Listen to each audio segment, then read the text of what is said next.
भारत देश खान-पान, पहनावा, बोलियों और मान्यताओं की विविधताओं को सदियों से अपने में समेटे हुए सूर्य किरणों की स्वर्णमयी आभा से चमकती हुई हिमालय की चोटियों के समान विश्व में अपने प्राचीनतम आध्यात्मिक ज्ञान, दर्शन और विश्व बंधुत्व की भावना को आदर्श बनाकर संसार को वसुधैव कुटुंबकम की शिक्षा देता आया है। ये भारत देश ही है जिसने किसी समय अपनी सभ्यता के वैभव और विराट शक्ति संपन्नता के क्षितिज पर होने पर भी किसी राष्ट्र को शक्ति के बल पर कभी कुचलने की कोशिश नहीं की। आदिकाल से ही इस देश के सुविकसित आर्यों ने विदेशी यमन, हूण, शक आदि अनेकों जातियों को अपने यहां संरक्षण दिया और सुरक्षा देकर उन्हें गले लगाया।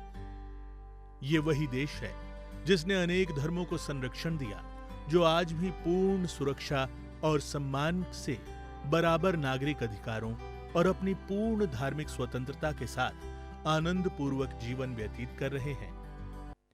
26 जनवरी का दिन भारत की विशालता और उदारता को समझने का दिन है, क्योंकि आज के ही दिन भारत में विश्व का सबसे बड़ा और व्यापक संविधान लागू हुआ था, जिसमें सभी नागरिकों को उनके मौलिक अधिकार और सांस्कृतिक, धार्मिक तथा वैचारिक स्वतंत्रता का अधिकार प्राप्त हुआ।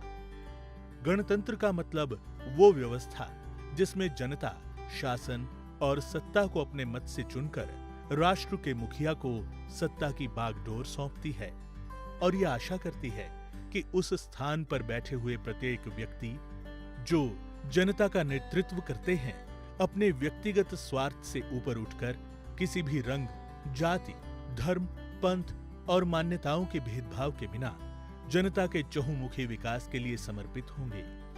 ये गणतंत्र की ही शक्ति है कि इसमें कोई भी व्यक्ति किसी भी वंशानुगत सत्ता के अधिकार का दावा नहीं कर सकता।